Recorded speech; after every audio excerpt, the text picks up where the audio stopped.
another tough, I don't even know what to say right now. I mean, my goodness, another tough night for the offense here for the Red Sox. The problems with runners in scoring position continue, and the post-Roman Anthony era, it continues to be an absolute dud. They need Wilyer Abreu back. My goodness. Hopefully he is good to go this coming week. My goodness, they need something else in this lineup. They are just absolutely lacking that thump. This offense tonight had more chances to take advantage of, especially early on. You had bases loaded, no outs, a big double play there, getting the A's out of that jam, a double play to end the game, both from Romy Gonzalez. You know, funny how it comes full circle like that, but just a pathetic night for the offense. I'm not going to sugarcoat it. What else there to say? You know, I hate bringing up the fact that we don't have Roman Anthony in this lineup. And, who knows if he's going to come back at this point. I don't know. It's tough. But they have got to figure this out without, yes, I mean, yeah, you lost a great hitter. But these are talented guys in this lineup. I'm not understanding just the approach. I don't know. It's like, it's funny how you take out one guy and that it just sets so many guys back. It's funny how that works. But, taking a look at the numbers, I was digging in, with Roman in the lineup from when he was called up to when he went down, the Red Sox were 9th in offense. They were 7th in on base, 7th in slugging. They weren't crazy high when it came to the pull percentage. The reason I bring up pull percentage is that's a good indicator. You are on the right track with making some good quality contact, right? Pulling the ball in the air. That's a metric that I think is pretty underrated, to be honest with you. They're chasing out of the zone more. They rank higher when it comes to the soft contact. So, they're making less contact overall. So, I don't know. I just think when he went down, pitchers just really saw that emptiness at the top of the order. And they're just attacking these guys a little bit more. They're going out of the zone a little bit more of these hitters. And the Red Sox, they're, sure, they have shown good plate discipline. But when it comes to the big moments, to be able to get those runs across the board, they just have not been able to execute. This is a team that they've had the hits. They've gotten the walks. They've put themselves in good positions, but they just can't seem to capitalize on those spots. And that's where, and again, it's not even just Roman. It's not having Wilyer either. Wilyer, in a way, I feel like it is a pretty underrated loss at this point. I can't wait to get him back into this lineup. But again, it's the same old song and dance. Lots of opportunities and just blowing them left and right. And that's unfortunate because you got another great performance here from Connolly Early here tonight. I mean, the guys looked amazing. I mean, can this guy just go up against the A's every single time? I would not be opposed to that at all. He's been fantastic here in the first couple of starts. Didn't rack up the Ks like he did in the first start there, but he just looked very efficient tonight. Had that composure that we saw in that first start. Just looked good, good, but in just different ways here. I like the fact that we did see more of that poise from him in this start. He didn't get him. He wasn't as hittable tonight. Go back to that first start. He was giving up some hard contact along the way, but he really limited that here tonight. Just looked very solid. The changeup was a very good pitch for him tonight. Had a very good whiff percentage on that. We'll get into that when we break down his performance here tonight. Very good start, but unfortunately, Greg Weissert, this man has had a lot of moments this year where he's come in and he's quickly let a good performance. I won't forget about Connolly Early's performance tonight, but unfortunately, when it comes to the wins and losses, Connolly Early, he was pitching well enough to set himself up for the win, and Greg Weissert came on in and he just blew that one for him. So it's happened multiple times this year with Weissert. We saw it not too long ago, and that Garrett Crochet start. Greg Weissert, man, I don't know. But I think we can all think about the actual pitching change itself. Alex Cora did talk about it in the post game on the Cora cam. But I don't know. To me, I wasn't a big fan of the answer, to be honest. He said basically, when asked why he took out Early, he said really it was just a baseball decision. You got a good hitter coming up in Brent Rooker. it was asked specifically, did he take him out to avoid going a third time through the order? But I mean, to me, again, when you look at the analytics, I know analytics, it's always fun, right? This is one of the I'm a guy that likes looking at the numbers, but there are times I just feel like maybe you don't lean towards the numbers. And I just felt like with Early, who had just gotten a strikeout, and sure, Rooker was coming up, who has been good against lefties, and he had a base hit against Early earlier in the game. I just felt like, especially with Soderstrom coming up, the lefty batter, I mean, I don't know. I just felt like that's a spot where, hey, you know what? Early, let's see what you got here against Rooker. You've looked good here tonight. Sure, had a hit off you earlier. Sure, hits lefties well. But coming off a strikeout, I feel like that's a moment where you could have left Early in, and you could have and let him stay in against Soderstrom, right? And Soderstrom was the guy that ended up tying the game against Weissert. And Weissert here tonight, just meatballs. Just meatballs, right? Just a lack of execution, not hitting his spots, the command not as tight as we have seen it earlier in the year. But Greg Weissert, he's just had a knack for these spots coming up short. What can you say? The bullpen after him was great. These guys were fantastic. Zach Kelly in the ninth inning striking out 3 batters. Great bullpen performance tonight other than Greg Weissert. Just tough. There were some guys offensively that were doing a pretty good job here tonight. Carlos Narvaez driving in the lone run. Did get a little help from Lawrence Butler in the outfield. A key error out there. Was able to get Rob Refsnyder in from first base. So you had a little help there. Trevor Story going with 30 for 30 here tonight. He is Mr. Automatic when it comes to getting onto first base and stealing second. All right, what a tremendous year for Trevor Story. 30-30. Going to be nice for the resume moving forward, whatever happens this offseason, whether or not he opts out, opts back in, whatever he does. But 30 for 30, that's tremendous.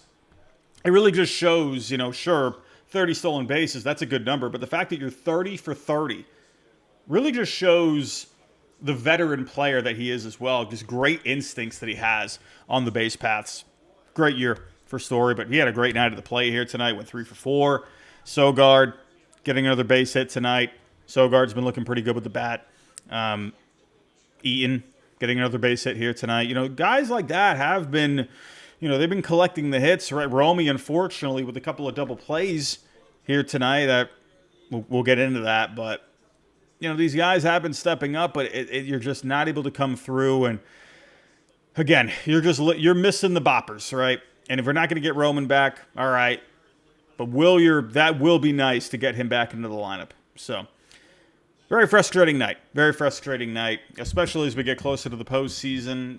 It's getting very tight in this wild card race right now. A little too uncomfortable for my liking, to be honest with you. Still, decent distance from the guys that are from the teams that are outside of the pack.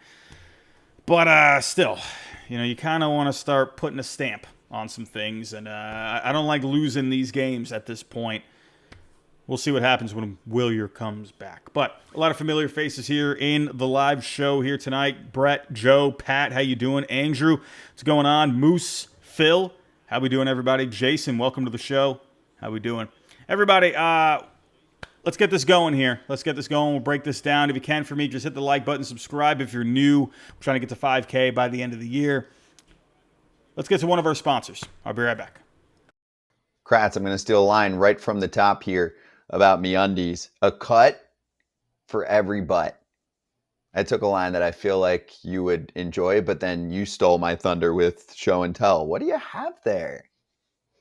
Besides a huge Baduka dunk, this is my pair of MeUndies that I got. I'm not going to show you the other pair right now because I got them on, but it doesn't even feel like you have them on. Super soft, flexible, and yet holding everything together.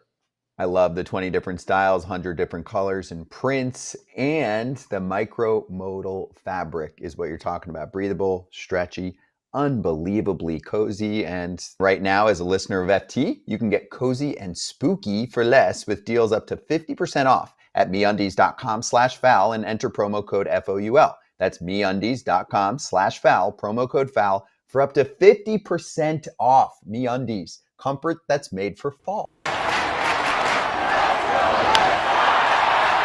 Alrighty, let's get into it here. We do have one comment from the chat here. Brett, if Bregman can't hit the rest of the season, we aren't making the playoffs. Unfortunately, he needs to step up. Yeah, 0 for night for Bregman tonight. I forgot to mention, top of the order tonight was it was no bueno, right? 0 for 9 in the top 2 spots. Romy went 0 for 5. That's the end of his hit streak. I just mentioned a second ago, he has been stepping up as of late, but tonight, obviously, a terrible night at the plate for Romy. I mentioned a couple of double plays, but 0 for 5 overall. Bregman, you were starting to see the bat waking up a little bit lately with him, but back to an 0 for night for him. But yeah, I agree. Bregman, we're really missing that Bregman before he went down with a quad injury. That guy was just on another level before he went down. And when he came back, he was doing all right. But it's not the same Bregman that we saw where he was one of the best players in the game up to that point. So, yeah, I do agree. I think, you got to get these guys. And that's another thing, too, when, again, I don't mean to keep bringing up, Roman and even Willier, but it's like when you don't have those guys for protection, these pitchers, they're just going to attack these guys. They're just going to go after them a little bit more. And these are the guys that are supposed to produce, and so naturally, they're going to probably, chase out of the zone a little bit more. The plate discipline's not going to be as good. That's what happens when you lose that protection.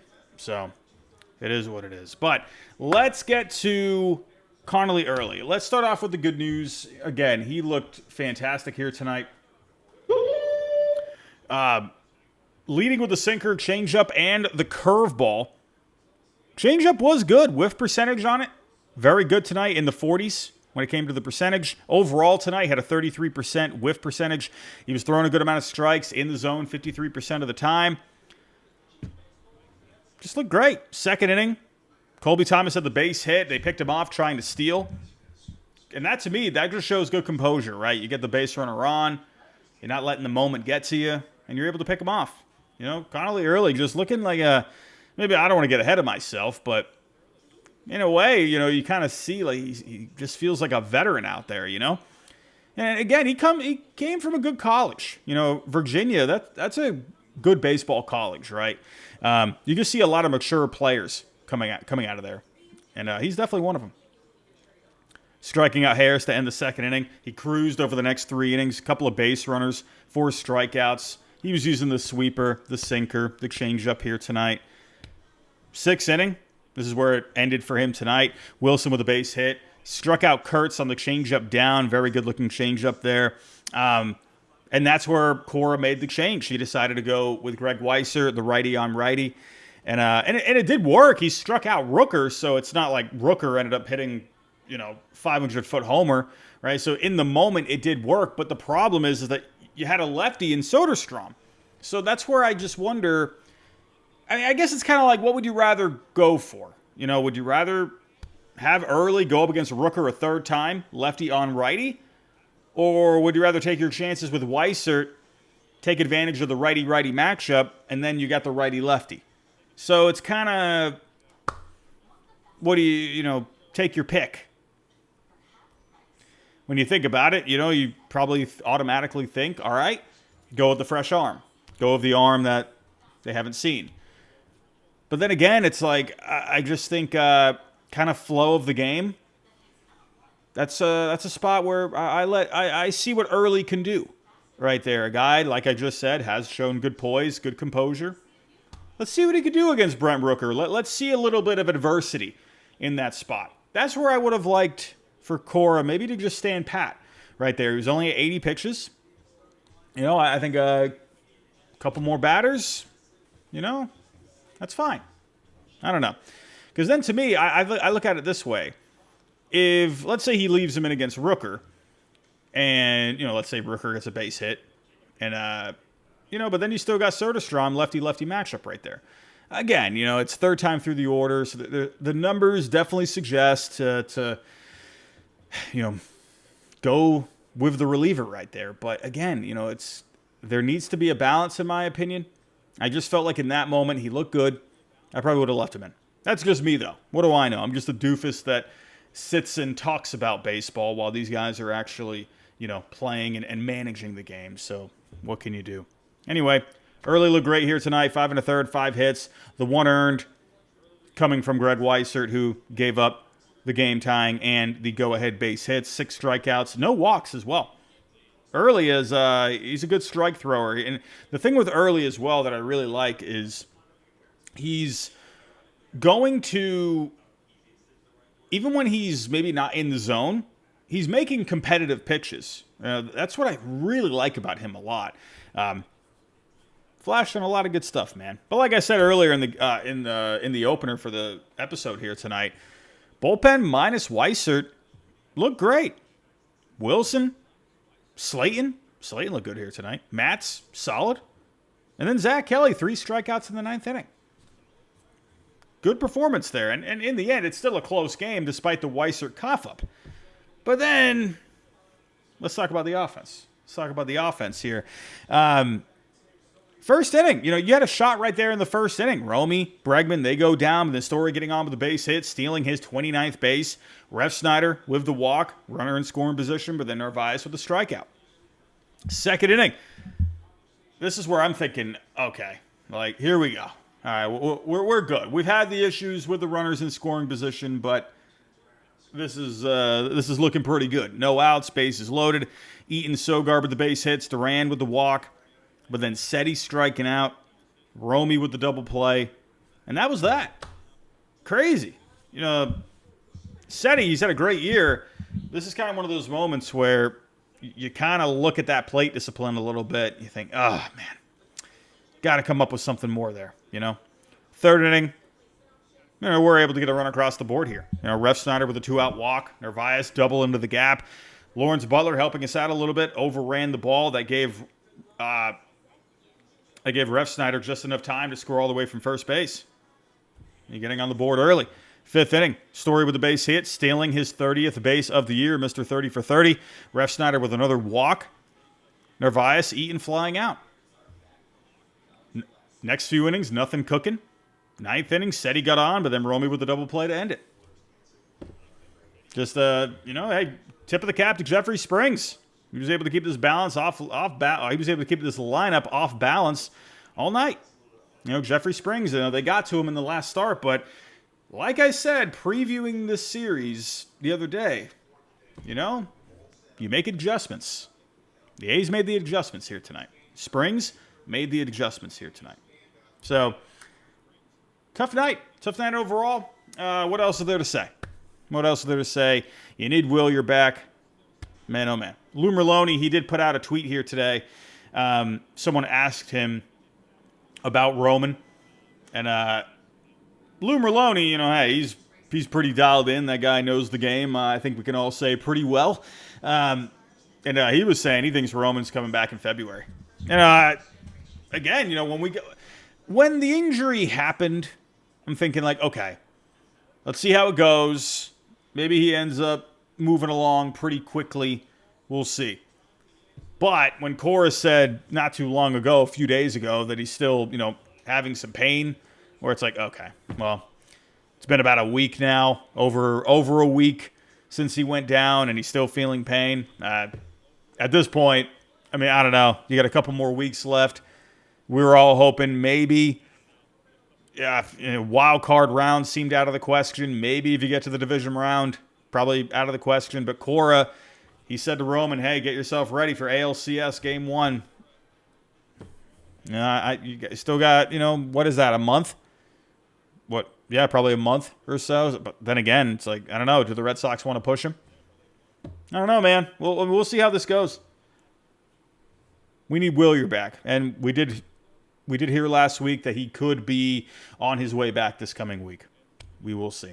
Unless I missed an announcement. I haven't seen anything popping up on the social medias. I don't know. But let's get to the standings. Let's get to Game 2. Before we do, though, one more word from our sponsor. I'll be right back. Hey, if you're a card collector or you're looking to collect, buy, sell, trade, Arena Club's the spot. And I'm going to tell you why. Because the old process, AJ, was very clunky. Buy a box, rip the pack, tons of commons, send it in for grading. And then finally, you get everything back. This is weeks and weeks and you can start to try and sell the card. We have eliminated that with Arena Club, or they have. I act like I'm part of it, but in really one step. Arena's your one-stop shop for everything. You get a card, you open a slab pack, the card is there, it's graded, it spins around coolly, shows you 3D, the front, the back, you can look at the corners, you can look at everything, and then you get a decision. Do I want to keep it? Do I want to sell it? Do I want to trade it? It gives you an instant offer. You can buy it back and re-rip another slab pack and try for something else, or you can keep it and hope the value goes up and sell it at a later date. It is truly the best spot to get cards. 20% off your first slab pack or card purchase can be had right now at arenaclub.com/FOUL and use code FOUL. Alrighty, let's check out the standings. Let's see what we got. But the Yankees, they were playing the Twinkies here tonight. Let's see what's going on there. There was a lot of offense. Oh, wow, look at that. The Yankees, bottom of the ninth here. David Bednar is in. Twins are down 10-8 as we speak. My goodness, as good old JR would say, it was quite the slobber knocker early on. The Yankees putting up a ton of runs. The Yankees were up.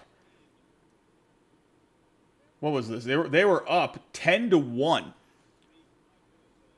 at the end of the fifth inning, and then the Twins, or at the end of the fourth inning, sorry, and then over the next couple of innings in the fifth and the sixth, the Twins ended up scoring 7. So they battled back here. Can they finish the job in the bottom of the ninth? We'll see. But as of right now, the Yankees holding on to that first wild card spot. The Red Sox are now tied with the Astros. The Astros are playing as we speak. They're playing the Rangers, who are also battling for their playoff lives. The Astros are winning. They're up 6-1 in the top of the eighth. That's looking like that's going to be an Astros win. So by the end of the night here, the Astros are going to be in that second wild card spot. Well, that's a bummer of an ending for a wonderful Tuesday evening. But the Guardians, they did win their fifth straight here tonight. They'll still be 2.5 behind. So you still have a bit of a cushion there, but